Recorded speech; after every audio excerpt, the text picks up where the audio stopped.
Little piss.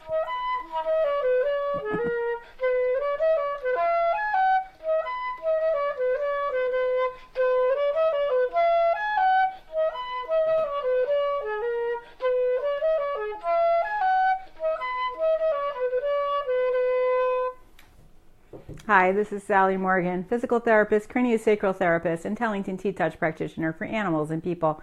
This is Tristan, he's a Corgi, and this is an episode of Conversations with a Corgi.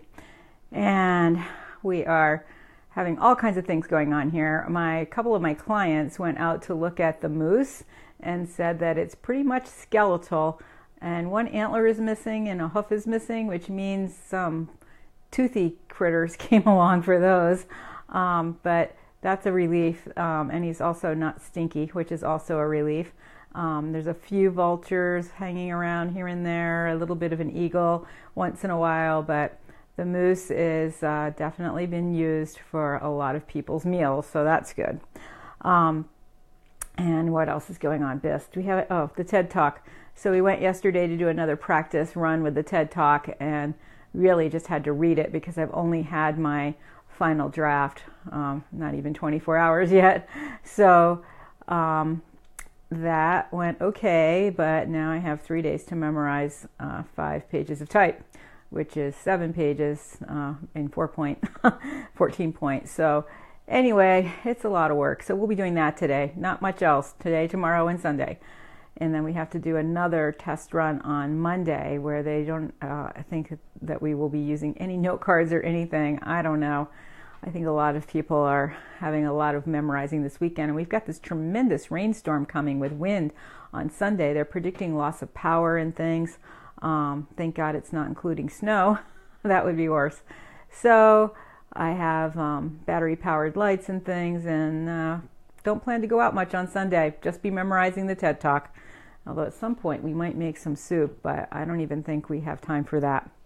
So today we're going to continue our talk a little bit more about some alternative / holistic / complementary therapies. And today we're going to talk about what is a naturopath. And naturopathy is similar to some people in their perception of homeopathy. Homeopathy is when you take a minuscule amount of something and dilute it and dilute it and dilute it. And so you have the energetic imprint of that thing, but it's not really hardly remaining in the final product. Naturopathy is completely different. It's a whole system of looking at the body using many different techniques, often including diet and supplements and fasting and exercise and things like that. And the important thing that I've noticed about the naturopaths I've worked with is the supplements, which in the grand scheme of things amounts to quote unquote herbal medicine.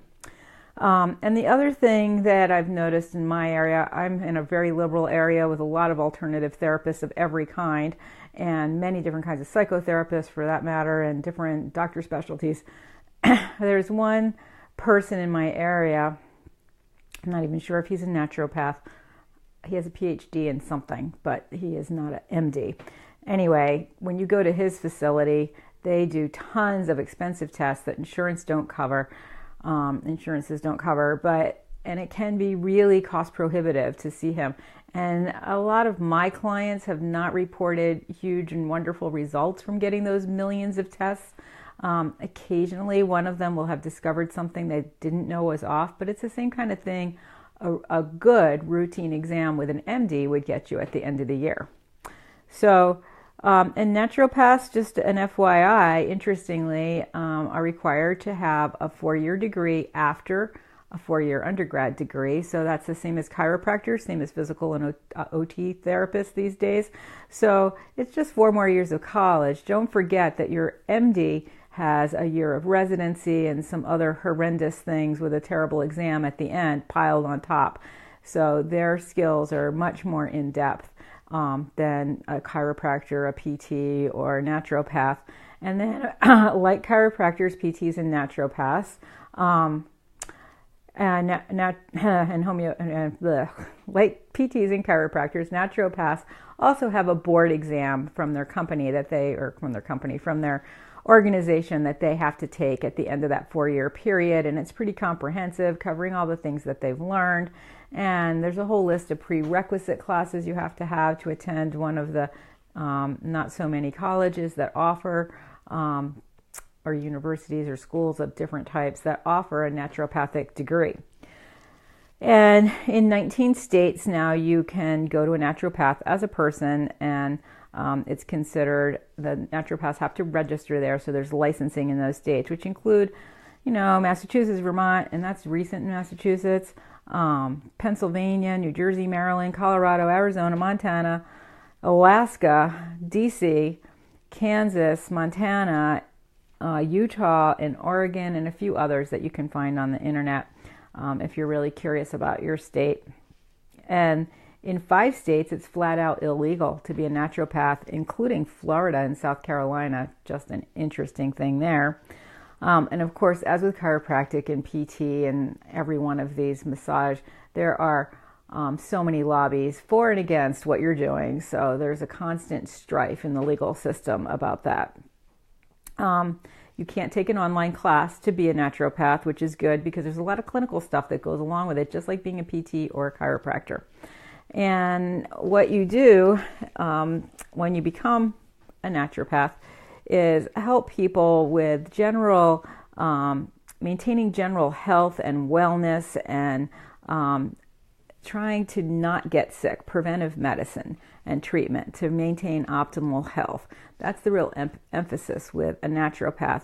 And that's through a variety of techniques that encourage the body's self-healing mechanism. And that is true of cranial work, chiropractic, acupuncture, my Corgi, and Ayurvedic medicine, all of those things that are not a regular conventional medicine encourage the body's self-healing mechanisms. And, it's interesting to me as a person who's been working in a lot of these alternative therapies for years that, now certainly with cancer research, we're looking at engaging the body's immune system to fight cancer. And there's a couple of new drugs that do exactly that. And it's pretty interesting to me that, it all kind of is connected in the long run, that we're still looking at engaging the body's self-healing mechanism. It's perfect. There is, our bodies have everything they need to get well. That's not to say if you're in a tragic accident or you have a horrible systemic disease that you don't need conventional medicine. You need antibiotics. We would all be dead without them. You need some vaccines. You don't want to be getting polio. You don't want to, there are terrible diseases in the world that could be really harmful to us and our pets. And so it's important to be an educated consumer and know what you're looking for and what that's going to accomplish and how to balance that. So in terms of a naturopath, I don't know of anyone who's a naturopath and a vet, but there might be a few. So if you, because this show is related to care for our pets, if you are interested in naturopathic approaches, you're going to be smart to try to find a vet that practices some of the naturopathic approaches. So I would not take my dog or my horse or my cat to a conventional human naturopath. I might consult with them and get their opinion on some things. But boy, what you need to know about animal anatomy and physiology is very different than human. And I know that because I've studied animal anatomy extensively as well as human anatomy. And so there is a difference. And you can't just assume, for instance, that a supplement that is fine for humans and will help them with a particular thing is A, safe for dogs, and B, should be given to dogs and will help them with that condition, and C, will help them. What's the dose? Who would know? Not a naturopath generally, unless they're also a vet. So for you working with your pets, finding a naturopath that works with animals is probably not realistic for you unless there is that rare 5-10 vets across the country in your area who is a naturopath. Many vets are homeopaths, acupuncturists, some practice Ayurvedic medicine, many of them are chiropractors, so you can find a holistic vet in your area. And I'll just tell you a little bit about my experience with naturopaths because I feel like and they have them at the Cancer Treatment Hospitals of America. Like, it's an important part of wellness, but it's not the only piece. And so when I had cancer, I knew I needed a naturopath right away. I needed someone to tell me what to eat. I didn't know what I had been eating and what it had done to me.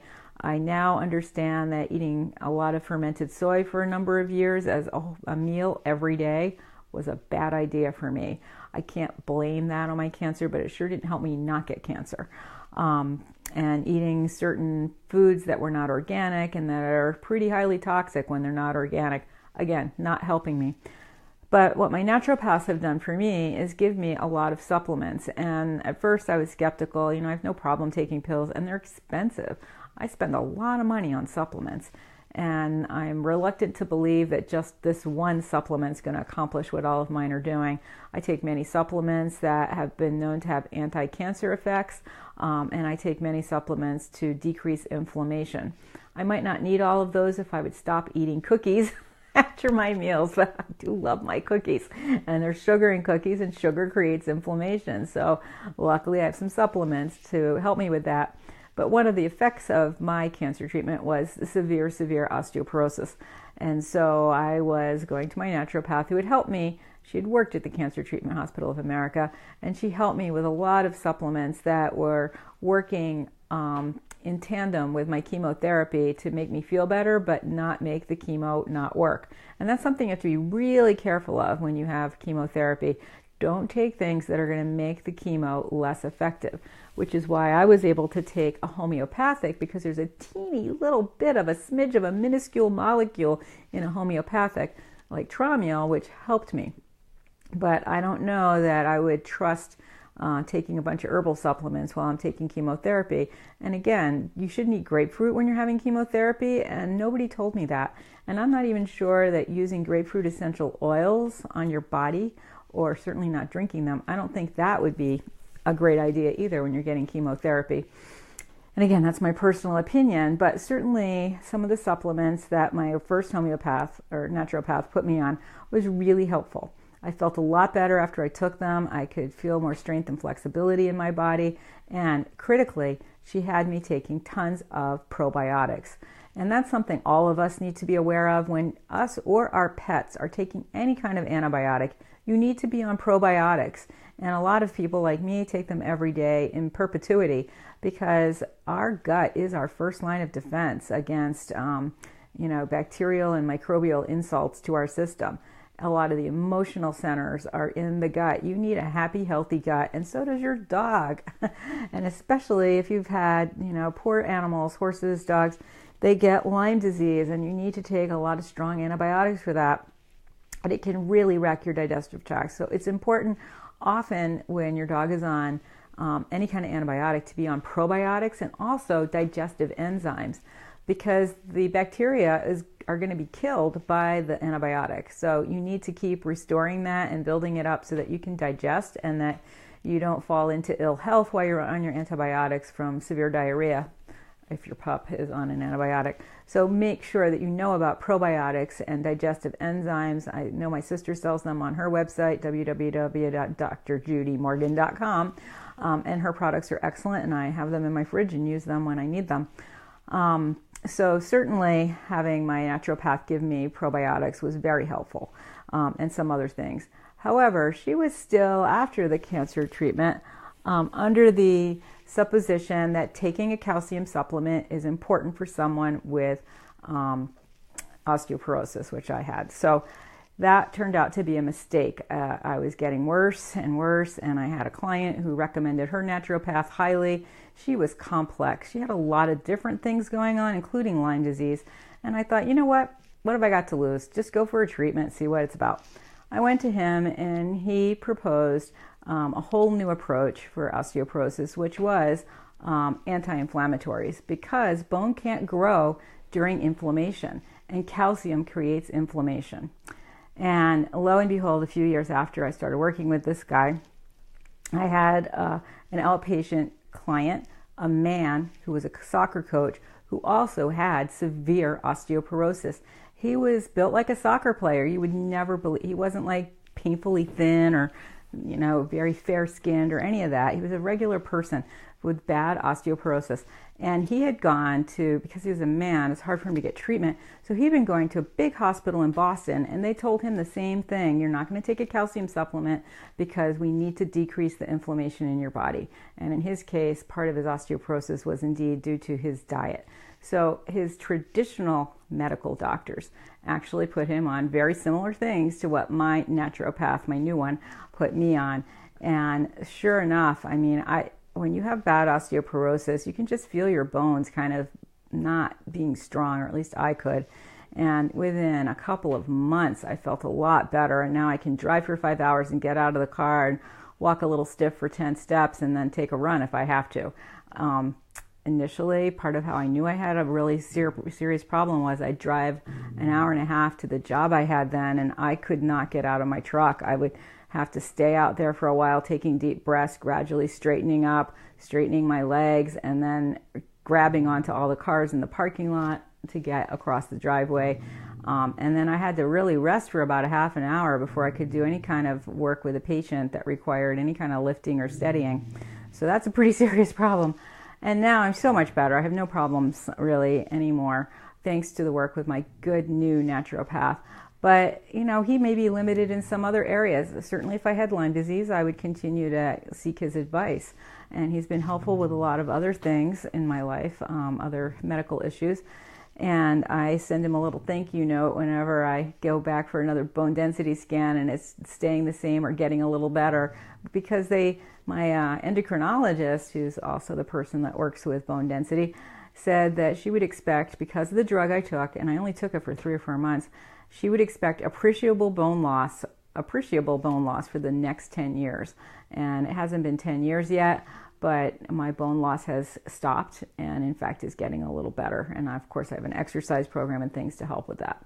So it's really an interesting thing how your naturopath can help you if you have a good one, but you have to be an informed consumer. I don't think it's very, like some of my clients have gone to the does a lot of tests naturopath in my town. They are very uninformed consumers. They just got really frustrated with traditional medicine, ended up in his office, thought he was a doctor, didn't realize he was just kind of the equivalent of a PhD, and they didn't do so well. So part of using any kind of alternative therapy is really taking the time to educate yourself.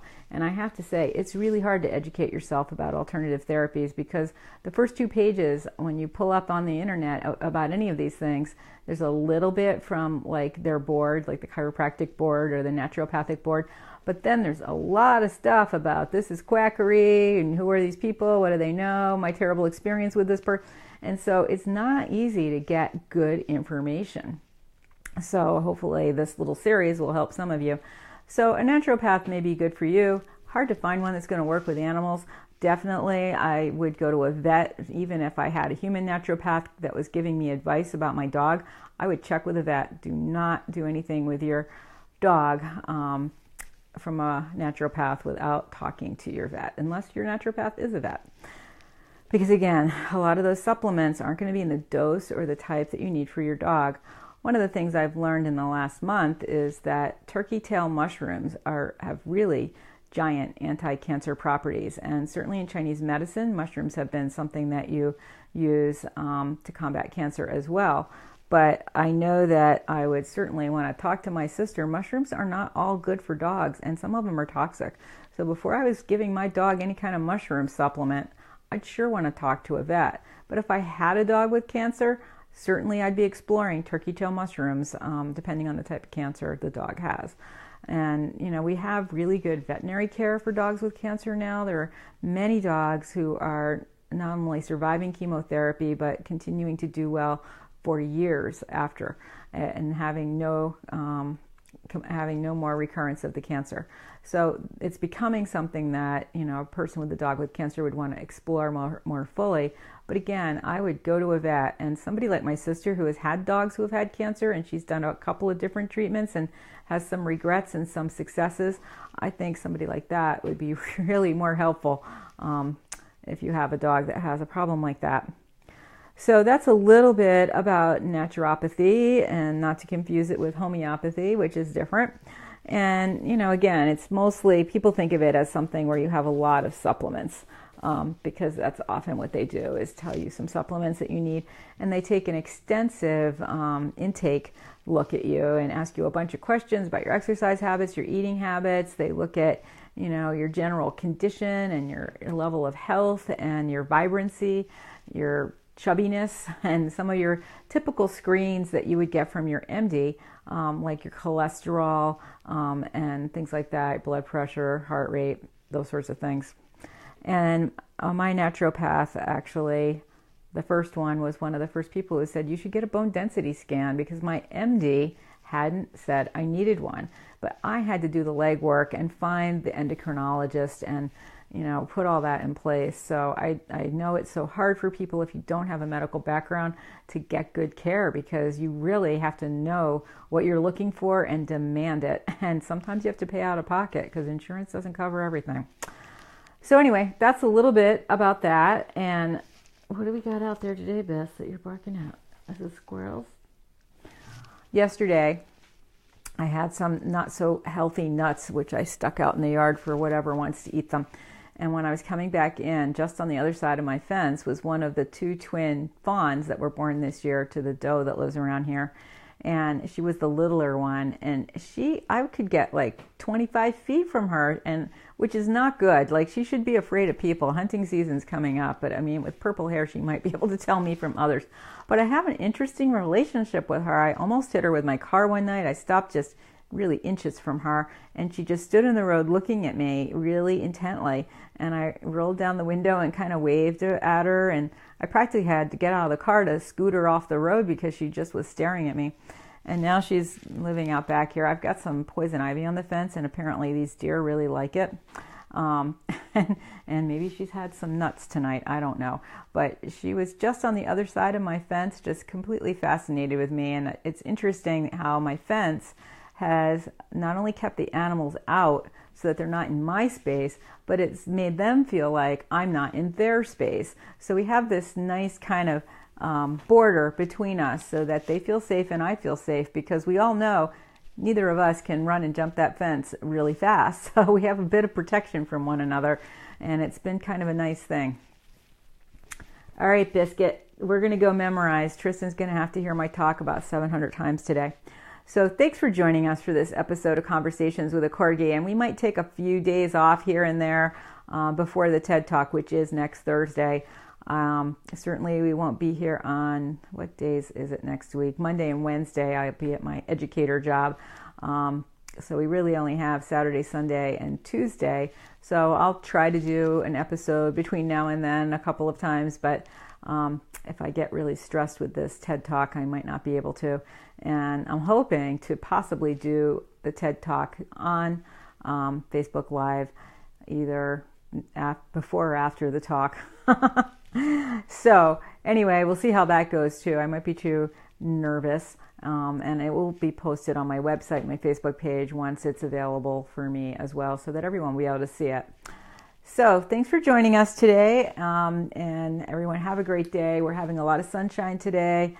I'm going to have to get a couple of my herbs dug up and brought in because of the decreasing weather we're going to have over the next few days with rain. I think it's going to be nice on Saturday night for the people that are doing Halloween on Saturday night. But Sunday we're supposed to have rain all the way through the night into Monday, and a bunch of rain on Monday and a lot of wind. And it'll be very exciting. Lots of memorizing for us. So thanks for joining us today.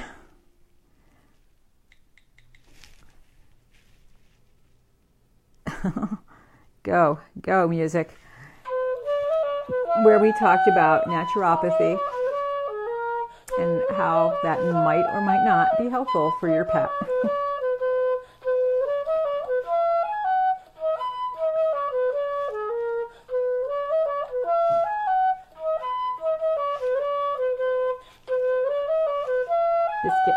He's so good during my TED Talk. He's been a star. I hope with 100 people in the room, he'll still be the great dog that he's been. Because he's a Corgi. And congratulations, Pat, on your adorable Corgi puppy. Oh my gosh, those pictures of that puppy, such cuteness. Happiness to everyone from a Corgi puppy. So please share lots of photos, Pat. Any photo. They're all good. Thanks for joining us.